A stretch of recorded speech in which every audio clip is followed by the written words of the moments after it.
Astaghfirullah. Assalamualaikum warahmatullahi wabarakatuh.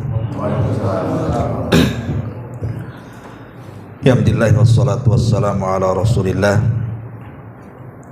wa ala alihi wa sahbihi wa mawalah wa la hawla wa la quwata illa billahi wa ba'du. Alhamdulillah, segala puja dan puji hanya milik Allah subhanahu wa ta'ala. Salawat dan juga salam kita hadiahkan kepada Rasul kita Nabi besar Muhammad sallallahu alaihi wa ala alihi wasallam. Kita lanjutkan kembali kajian tafsir dari surah-surah pendek dalam juz Amma, dan kita masuk pada surah Al-Infitar karena surah Al-Mutaffifin sudah selesai. Kita masuk pada surah Al-Infitar. Nabi SAW bersabda, "Man sarrahu an yanzura ila yaumil qiyamati ka'annahu ra'ya 'ainin falyaqra idza syamsu kuwirat wa idza samaa'u fatarat wa idza samaa'u syaqqat." Kata Nabi SAW, barang siapa yang ingin merasakan hari kiamat seperti Anda menyaksikan secara langsung, maka bacalah idza syamsu kuwirat, surah At-Takwir.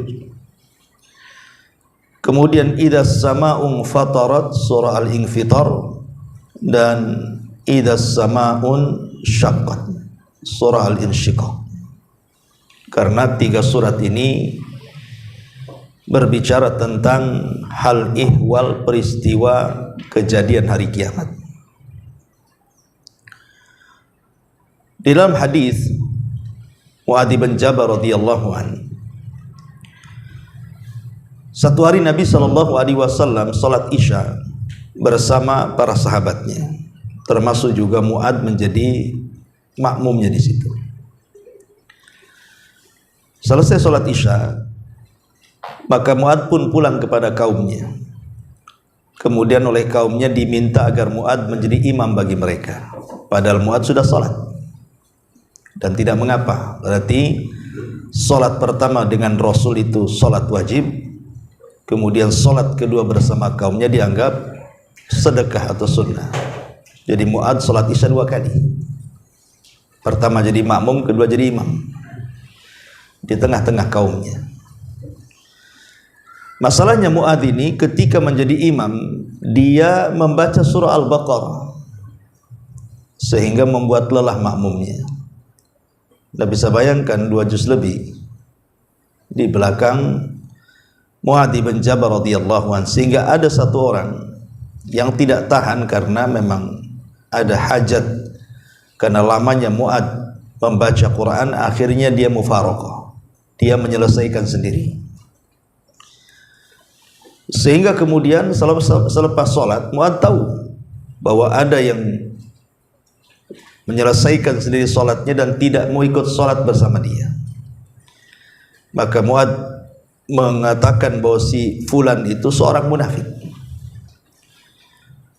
Akhirnya kemudian perkara itu dilaporkan kepada Nabi SAW. Tapi Rasulullah SAW justru menyalahkan Mu'adz dan mengatakan, "Aturidu an takuna fattanan ya Mu'adz, engkau mau jadi fitnah di tengah-tengah masyarakat. Idza amamtan nasa, kalau engkau menjadi imam bagi manusia, kata Rasul, faqra bisyamsi wa duhaha wasabbih isma rabbikal a'la waqra bismi rabbikal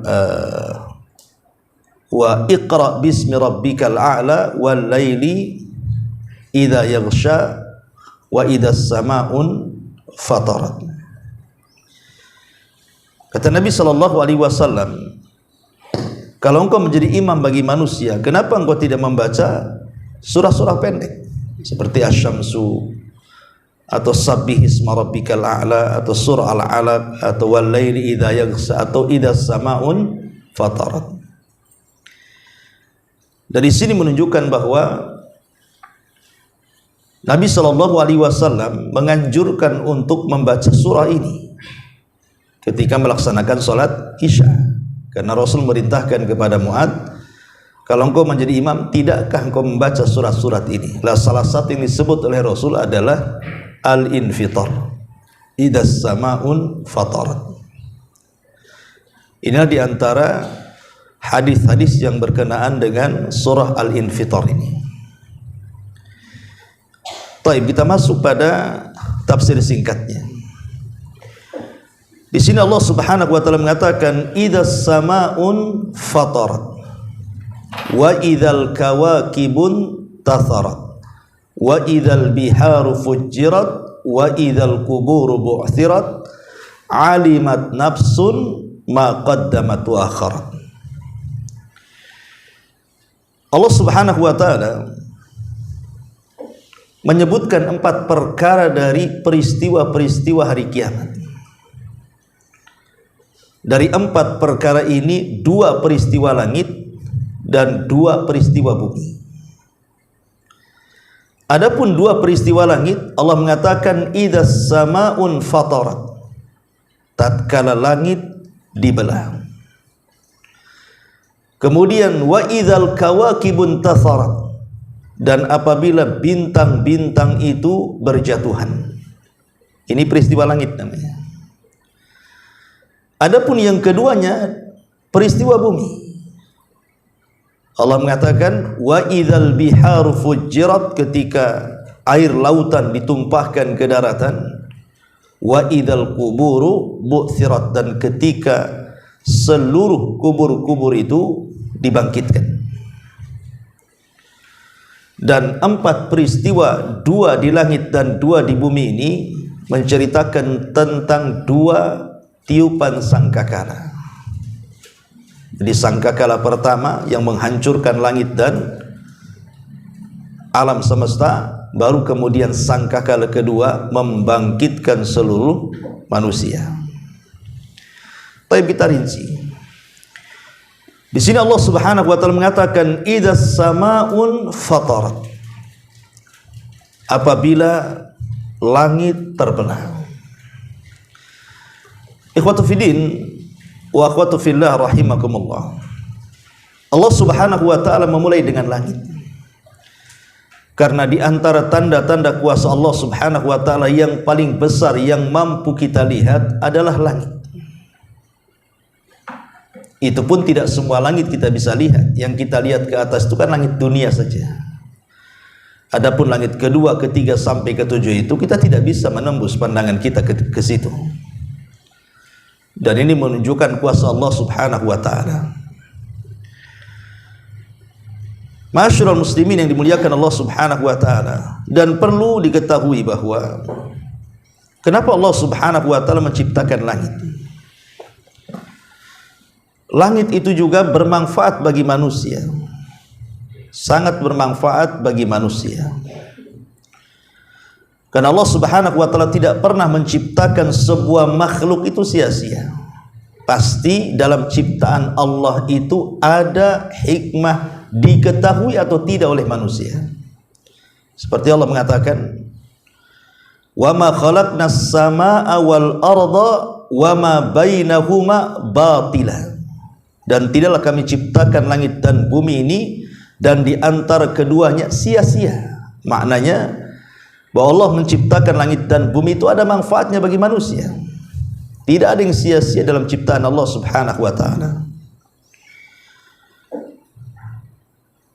Dalam ayat yang lain Allah Subhanahu wa taala mengatakan, "Huwallazi khalaqa lakum ma fil ardi jami'an tsumma istawa ilas sama'i fasawwahunna sab'a samawat wa huwa bikulli syai'in alim."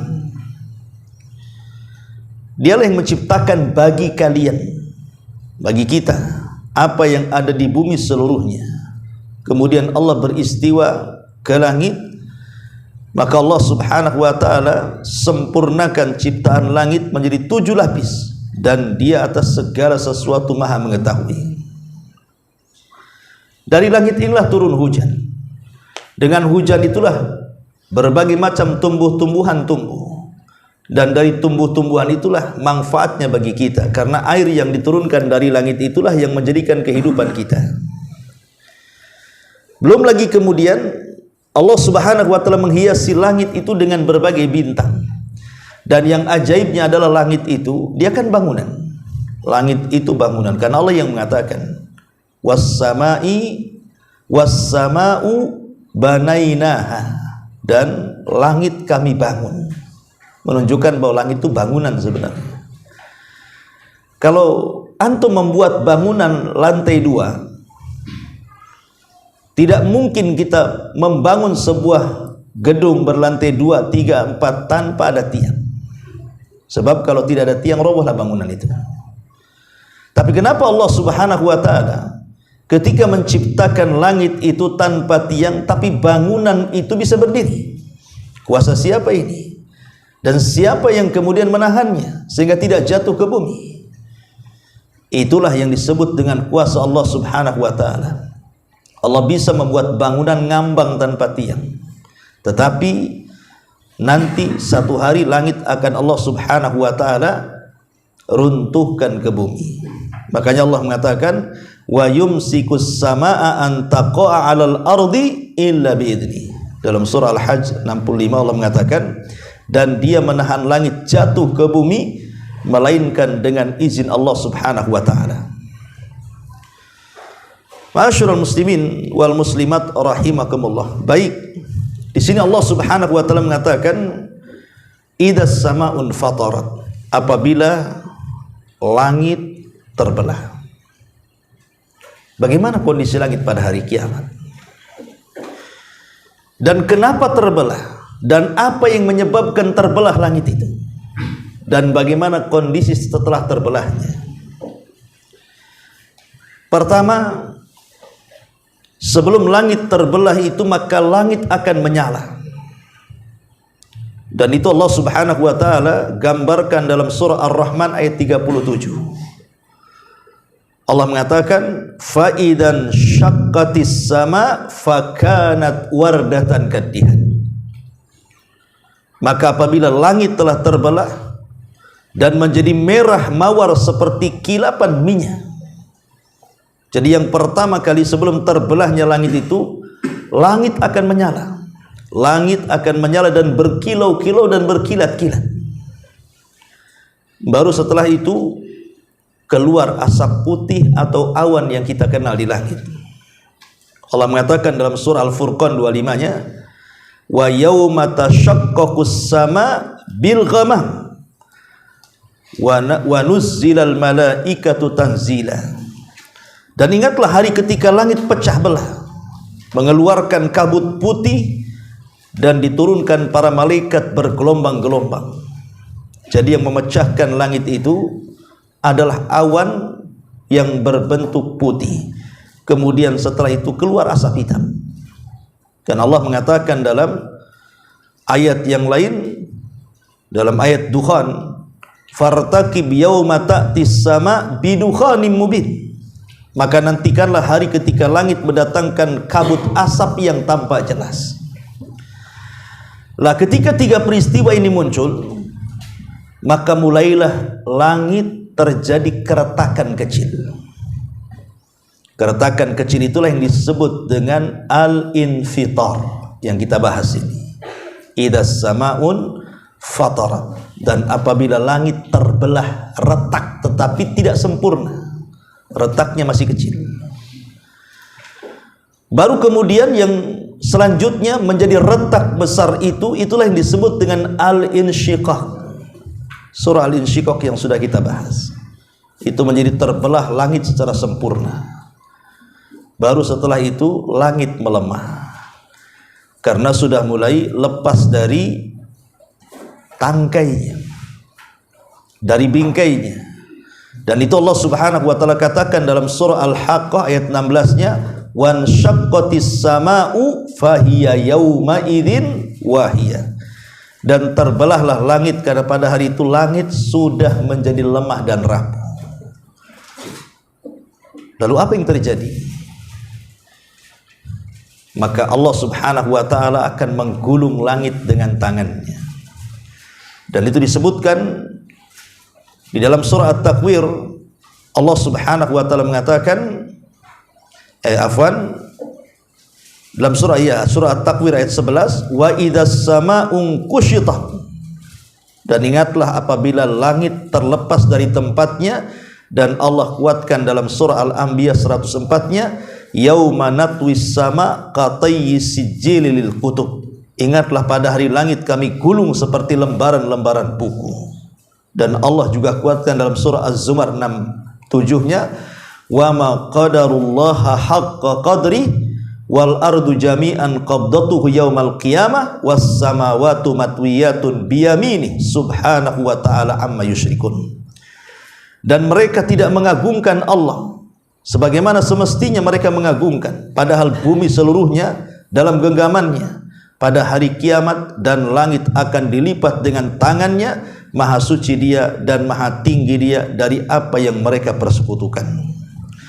Ma'asyiral muslimin yang dimuliakan Allah azza wa jalla, inilah yang disebut dengan ahwal, kondisi langit pada hari kiamat.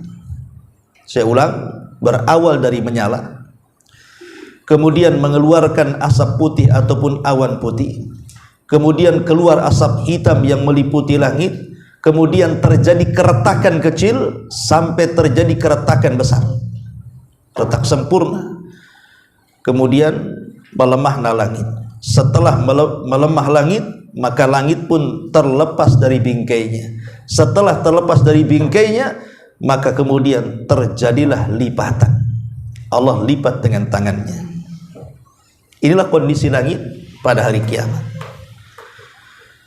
Ma'asyiral muslimin yang dimuliakan Allah subhanahu wa ta'ala, tentu sebelum langit dihancurkan atau dilipat oleh Allah subhanahu wa ta'ala seperti lipatan. Ini lipatan. Seandainya ini langit, maka dilipat-lipat seperti ini, baru digenggam seperti itu, ya.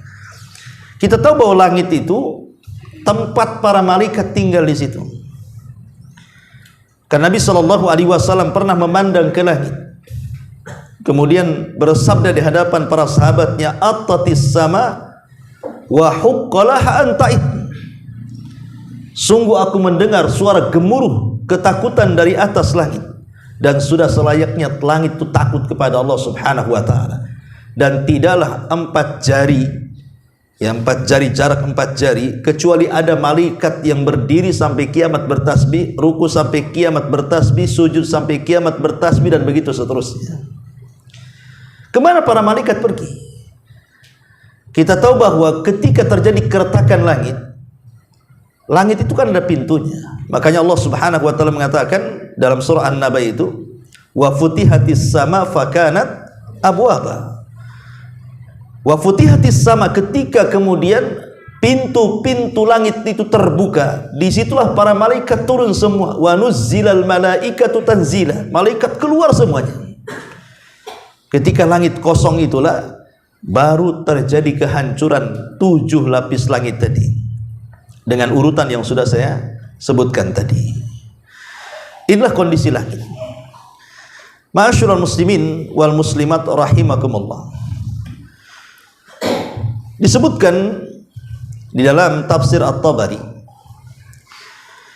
perkataan Ibnu Zaid rahimahullahu taala, beliau mengatakan, fa idza jaa yaumul qiyamati in fatarat thumma syaqqat thumma jaa amrun akbar min dzalika in kashatat. Jika tiba hari kiamat, maka langit pun mengalami infitar, keretakan kecil, kemudian insyiqaq, keretakan sempurna, lalu terjadi yang lebih besar daripada itu, mengalami al-kasht, tercabut dari bingkainya, melemah sehingga digulung oleh Allah subhanahu wa ta'ala. Ini bicara langit, artinya keluar, intinya langit itu keluar dari bingkainya dan melemah sehingga mudah kemudian dihancurkan. Kemudian Allah subhanahu wa ta'ala mengatakan, wa idzal kawakibun tatharat, dan ketika bintang-bintang itu berjatuh-jatuhan. Al-Kalbi dan juga Imam Atta, seorang mufassir terkemuka, mengatakan, tumtirus sama yauma idzin nujuman fala yabqa najmun illa waqa. Pada hari itu langit menurunkan hujan bintang. Jadi yang berjatuhan itu bukan air tapi bintang. Maka tidak tersisa satu bintang pun di langit kecuali jatuh ke permukaan bumi. Anda bisa bayangkan, ada bintang itu yang lebih besar dibandingkan besarnya bumi. Kalau ada meteor jatuh saja kita sudah khawatir. Bagaimana kalau yang jatuh bintang? Bagaimana kalau seluruh bintang jatuh? Ya, jadi kita bisa bayangkan kondisi pada hari kiamat itu luar biasa. Tidak bisa dibayangkan kengeriannya. Ya. Karena satu meteor jatuh saja luar biasa mengerikannya. Macam mana pula bintang yang jatuh? Maka tentu jauh lebih mengerikan lagi. Karena kalau dibilang al-kawakib berarti mencakup semua bintang, matahari dan bulannya juga di situ. Dan secara khusus Allah Subhanahu wa taala mengatakan idza syamsu kuwirat. Ya, apabila matahari itu ikut digulung juga. Bahkan Nabi SAW mengatakan asy-syamsu wal qamaru mukawwirani yaumal qiyamah. Matahari dan bulan itu akan dilipat pada hari kiamat. Ada yang mengatakan bahwa semua bintang berjatuhan kecuali matahari dan bulan. Karena matahari dan bulan itu akan dijadikan satu oleh Allah Subhanahu wa taala. Yang sekarang normal, bulan dengan matahari itu kan gak mungkin ketemu, ikhwan. Cuman akan ketemu bulan dengan matahari. Yang satu pergi, yang satu muncul. Pamannya pergi matahari, datang bulan. Nanti bulan tenggelam pula di waktu subuh, datang pula paginya matahari. Kapan ketemunya tuh? Tapi Allah Subhanahu wa taala mengatakan dalam surah Al-Qiyamah ayat 9 itu wa jumi'asy syamsu wal qamar.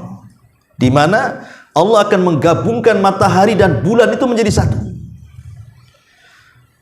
Kemudian akan diletakkan kelak pada hari kiamat di atas kepala semua manusia yang jaraknya cuma 1 mil.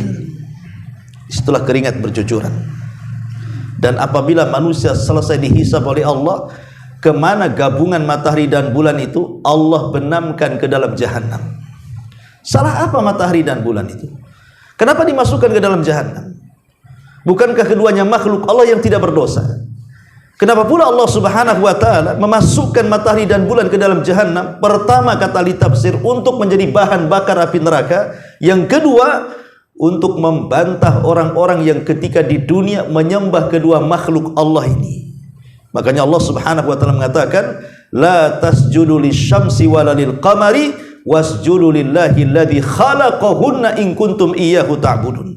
Janganlah kalian sujud kepada matahari dan bulan, tapi sujudlah kepada yang menciptakan keduanya. Makanya ketika matahari dan bulan dibenamkan ke dalam jahanam itu supaya tahu bahwa matahari dan bulan itu bukan Tuhan. Buktinya ikut dipendamkan ke dalam jahanam. Dan itulah kondisi bintang pada hari kiamat. Ma'asyiral muslimin wal muslimat rahimani wa rahimakumullah. Kenapa kemudian setelah Allah menyebutkan langit kemudian menyebutkan bintang? Ya, karena memang ada kaitan bintang dengan langit. Kita tahu bahwa indahnya langit itu karena indahnya bintang. Langit kalau tidak ada bintang itu seram. Tapi langit dengan ada bintang itu menjadi indah. Karena Allah fungsikan bintang itu menjadi 3 fungsi kan. Pertama, zinatus samawat, untuk menghiasi langit. Yang kedua, untuk pelempar syaitan yang berusaha untuk naik ke langit di masa Nabi SAW diangkat menjadi Nabi dan Rasul sampai wafatnya. Kemudian yang ketiga, untuk arah. Karena zaman dulu belum ada Google Map, sehingga nelayan-nelayan itu mereka menggunakan kompas, menggunakan bintang. Dan itu saya pernah alami gitu ya. Saya pernah suatu ketika mancing sama kawan itu. Zaman dulu nggak ada kompas, tapi pulang pergi nggak nyasar tuh. Padahal ke tengah lautan, rupanya dia mengawasi bintang. Jadi bisa untuk peta gitu ya. Jadi kalau peta di siang hari, kalau zaman dulu itu kan menggunakan gunung. Tapi kalau di malam hari menggunakan bintang. Tapi sekarang kan tidak perlu, malam siang sama aja, pakai Google Map aja cukup kan itu. Alhamdulillah dengan berkembangnya zaman dimudahkan semuanya. Ya. Jadi ketika langit tercabut dari bengkainya kemudian melemah dan dilipat, kemudian bintang tercabut juga karena sudah lemah bintang, langit otomatis bintang pun akan berjatuhan. Lah, dua ini disebut dengan tanda-tanda besar yang ada di langit. Baru setelah itu Allah Subhanahu wa taala bicara tentang tanda-tanda yang ada di bumi. Apa itu? Wa idzal biharu fujirat. Ya, dan apabila lautan dijadikan meluap. Ma'asyiral muslimin yang dimuliakan Allah Subhanahu wa taala. Ketika kita membahas surah At-Takwir, surah At-Takwir ya, ini kan surah At-Takwir, wa idzal biharu fujirat. Dalam surah At-Takwir disebutkan oleh para ulama bahwa kalimat bihar, bihar itu lautan, itu mencakup semua air yang ada di bumi.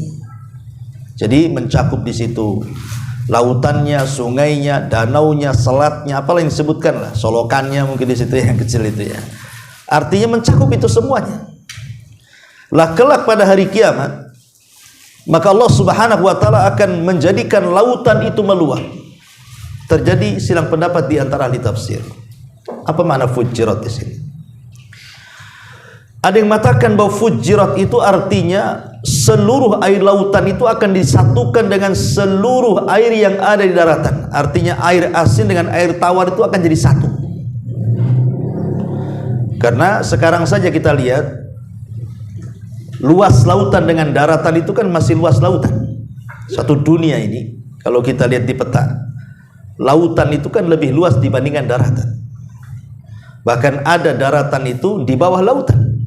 Jadi masih tinggi lautan dengan darat kan itu ya. Jadi tidak mustahil bagi Allah Subhanahu wa taala kemudian meluapkan air lautan ke daratan sehingga bertemulah air tawar dan air asin. Ini satu penafsiran. Penafsiran yang kedua bahwa fujirat itu artinya lautan itu akan dinyalakan. Kita tahu bahwa sekarang gas yang ada di lautan yang dikenal dengan hidrogen atau oksigen itu kan menjadi satu kan. Nanti mungkin Allah pisahkan pada hari kiamat. Tapi dulu ada sebuah athar ketika seorang Yahudi ditanya, di mana letak neraka, di mana letak api di bumi ini? Karena seorang Yahudi membaca kitab, maka Yahudi mengatakan tahtal bahri, bahwa api itu ada di bawah lautan. Kita tidak tahu dan belum pernah ada orang yang sampai ke dasar lautan. Walaupun ada peneliti, tapi kan tidak sampai ke dasar lautan. Karena kita tahu dasar lautan gelap kan gitu ya. Tetapi rahasia Allah Subhanahu wa taala, dasar lautan itu rupanya ada api yang kelak pada hari kiamat akan dimunculkan. Ya, lah api itulah yang kemudian disebut fujir. Jadi diluapkan dulu airnya ke daratan, kemudian muncul api. Kemudian api inilah yang membuat hilangnya air di permukaan bumi sehingga lautan sudah seperti daratan, tidak ada satu tetes air pun yang ada di bumi. Itulah kondisi lautan pada hari kiamat. Diluapkan, kemudian dijadikan satu dengan air daratan, asin dan tawar, kemudian dinyalakan, kemudian dikeringkan sehingga tidak ada satu tetes air yang tersisa di permukaan bumi. Wa idzal biharu fujirat. Ma'asyiral muslimin yang dimuliakan Allah Azza wa Jalla. Kenapa di sini semua cerita tentang keluar? Langit keluar dari kerangkanya, bintang keluar dari porosnya, lautan keluar dari tempatnya. Kenapa cerita keluar di sini? Ya karena kita tahu bahwa konteks juz amma ini menghadapi orang-orang Quraisy Mekah. Dan orang-orang Quraisy Mekah itu umumnya mereka mengingkari hari kebangkitan. Jadi orang-orang kafir Quraisy nggak yakin kalau setelah kematian itu ada kebangkitan. Jadi korelasinya adalah kenapa Allah Subhanahu wa taala membuat percontohan dengan keluarnya langit dari bengkainya, keluar bintang dari porosnya, keluar air dari tempatnya. bahwa manusia juga bisa keluar dari kuburannya. Itu maksudnya. Dan itu tidak mustahil bagi Allah. Makanya setelahnya Allah Subhanahu wa taala katakan, wa idzal quburu bu'thirat. Wa idzal quburu bu'thirat. Dan apabila kuburan-kuburan itu dibalik. Ya, dibalik begini maksudnya. Maksudnya dibalik itu artinya dikeluarkan isi dalamannya. Seperti Allah mengatakan, idza zulzilatil ardu zilzalaha wa akhrajatil ardu athqalaha. Dan kami keluarkan beban-beban beratnya. Maksud beban berat di sinilah jasad-jasad manusia yang ada dalam kubur. Dan itu semakna dengan firman Allah Subhanahu wa taala, wa alqat ma fiha wa takhallat.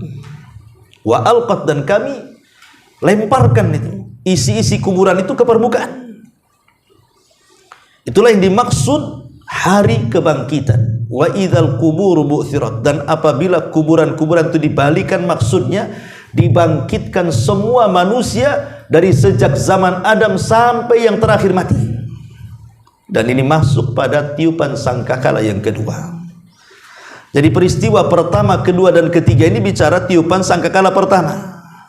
Jadi ketika Israfil meniupkan sangkakala pertama, disitulah terjadi kehancuran langit, kehancuran bumi, dan kehancuran di antara keduanya. Ya, di antara keduanya yang masuk gunungnya, masuk lautannya, masuk bintang-bintangnya dan galaksi-galaksinya, semua akan dihancur-hancurkan selama 40. Tanpa menyebut 40 tahun, 40 bulan, 40 pekan, 40 hari, wallahu a'lam. Yang jelas di angka 40. Berdasarkan hadis Abi Hurairah radhiyallahu an, ketika ditanya antara tiupan pertama dengan kedua itu jaraknya berapa wahai Abu Hurairah? Maka Abu Hurairah mengatakan, aku pernah bertanya kepada Rasulullah dan Rasul mengatakan arba'un, 40. Apakah 40 tahun wahai Abu Hurairah? Fa'abaitu, aku enggan menjawabnya. Apakah 40 bulan wahai Abu Hurairah? Fa'abaitu, aku enggan menjawabnya. Apakah 40 pekan? Fa'abaitu, aku enggan menjawabnya. Apakah 40 hari? Fa'abaitu, aku pun enggan menjawabnya. Bisa 40 tahun, bisa 40 bulan, bisa 40 pekan, bisa juga 40 hari kehancuran semesta itu. Dan ketika itu tidak ada manusia yang hidup, tidak ada jin hidup, tidak ada malaikat yang hidup, semua diwafatkan oleh Allah Subhanahu wa taala. Di sini Allah Subhanahu wa taala mengatakan Maliki Yaumiddin.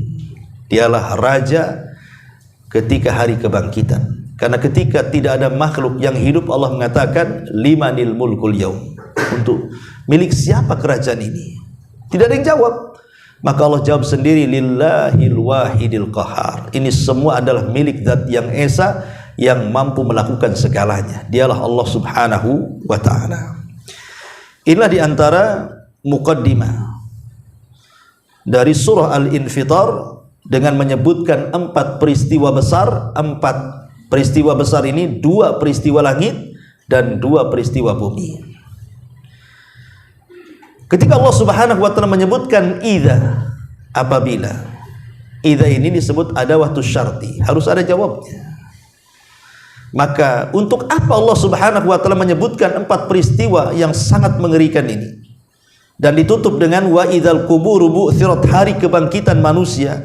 Ketika manusia dibangkitkan, kita tahu bahwa manusia yang pertama dibangkitkan siapa? Nabi. Nabi SAW mengatakan, sayalah yang pertama kali dibangkitkan dari kuburan. Walaupun kata Rasul, setelah saya dibangkitkan, saya melihat Nabi Musa sedang duduk, sehingga aku tidak tahu apakah dia dulu ataukah aku, kata Rasul.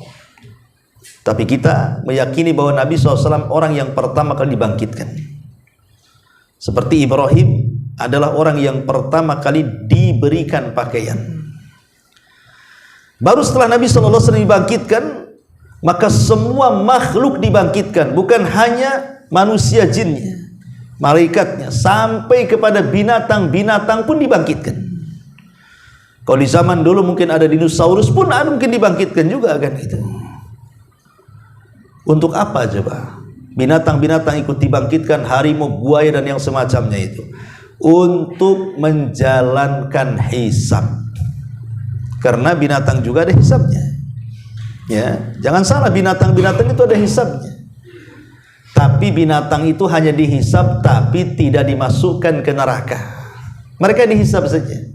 Sebagaimana Nabi SAW mengatakan dalam sebuah hadis, sampai kepada kambing yang bertanduk dengan kambing yang tidak bertanduk, maka akan dihadapkan di hadapan Allah.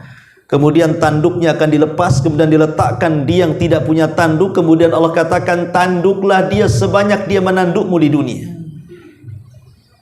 Ketika sudah selesai, maka Allah mengatakan, kuni turaba, jadilah kalian tanah. Lah orang-orang kafir yang melihat itu, mereka mengatakan apa? Ya laitani kuntu turaba.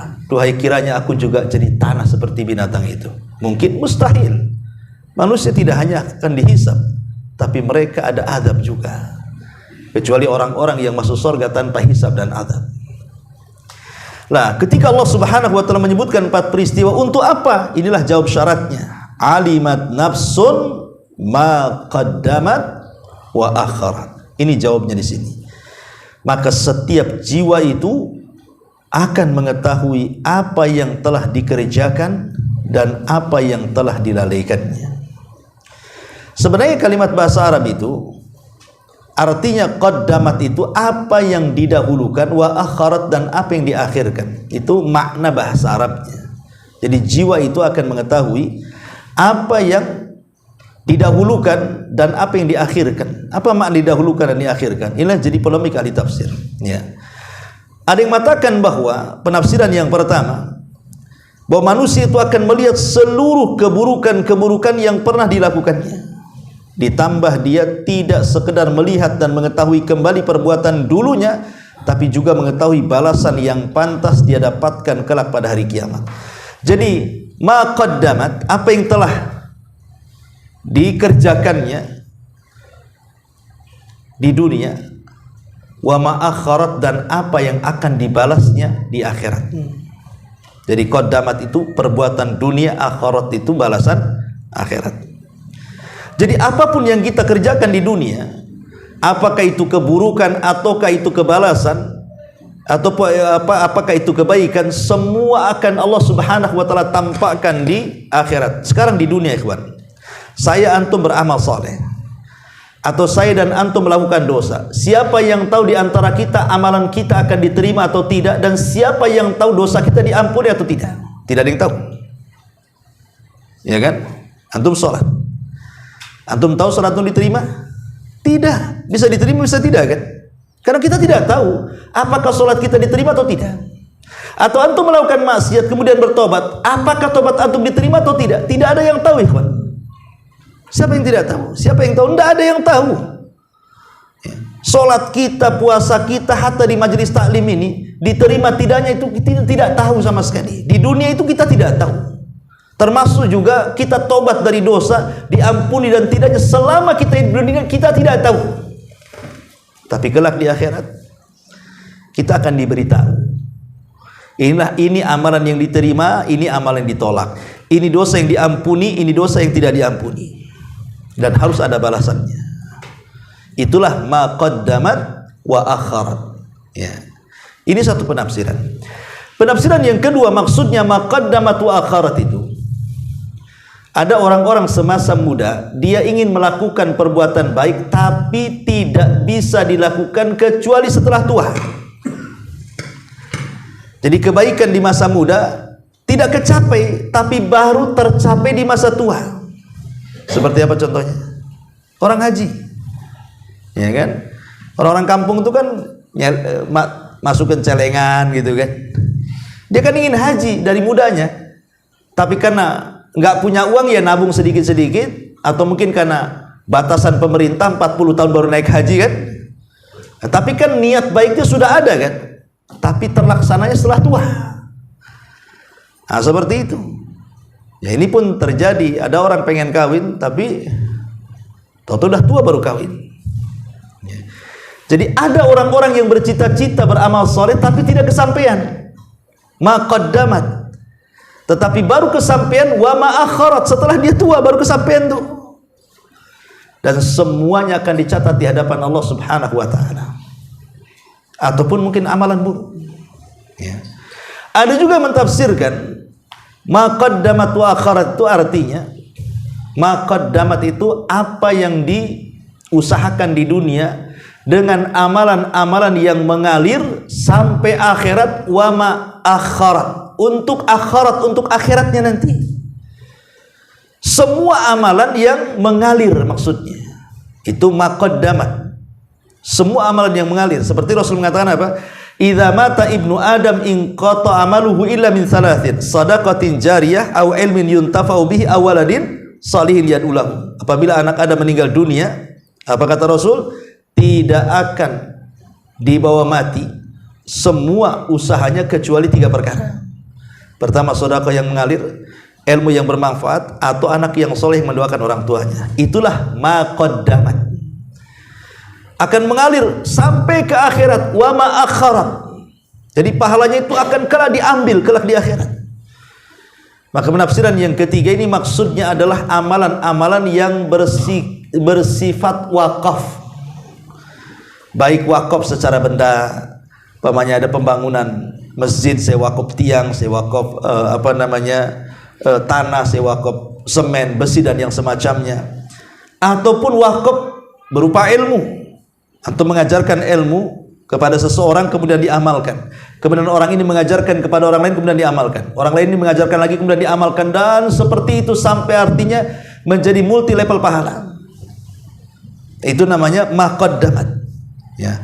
Dan itu banyak disebutkan. Contoh dalam hadis Nabi SAW, Nabi SAW mengatakan, inna mimma yalhaqu al-mu'min min amalihi wa hasanatihi ba'da mautihi ilman 'allamahu wa nasyarahu wa waladan salihan tarakahu wa mushafan warathahu aw masjidan banahu aw baitan libni sabili banahu aw nahran ajrahu aw sadaqah akhrajaha min malihi fi sihhatihi wa hayati yalhaquhu min ba'di mautihi.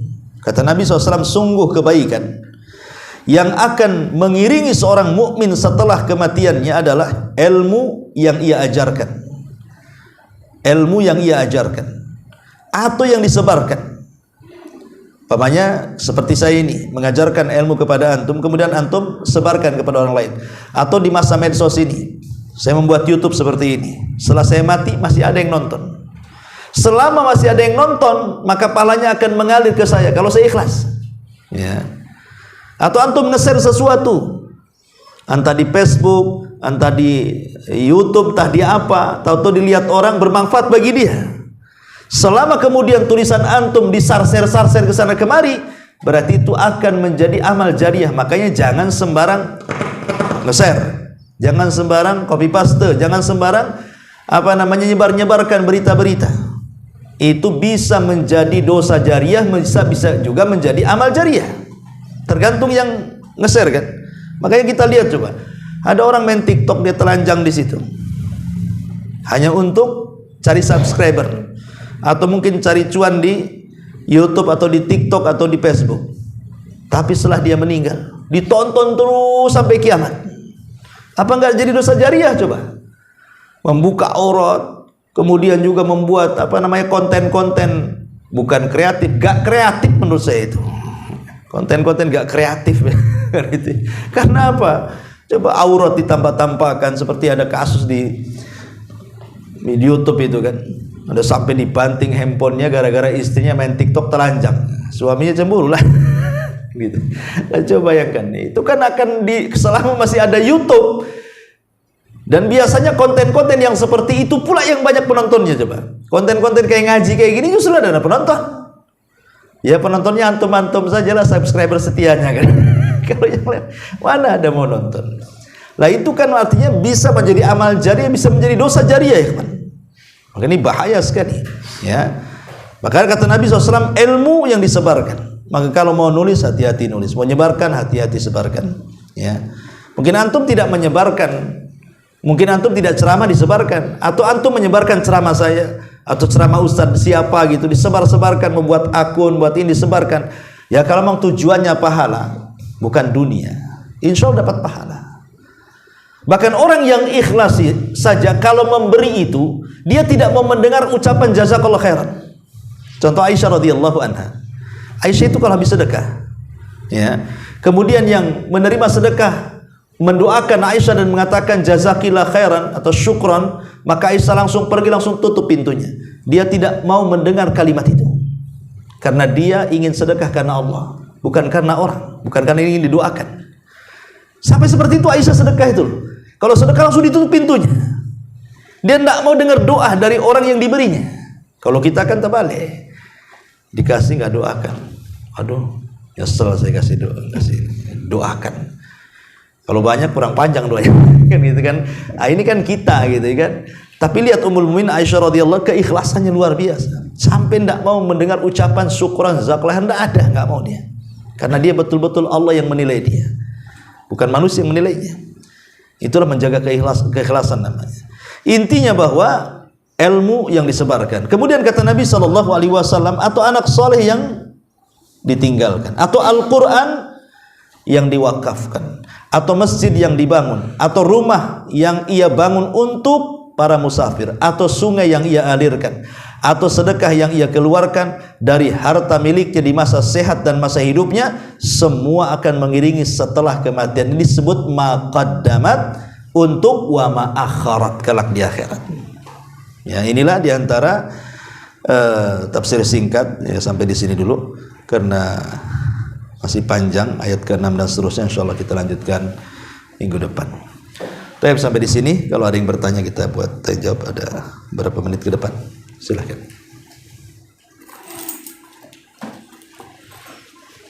Tadi langit, bintang, matahari, bulan enggak bulan? Bulan kan masuk tadi. Bulan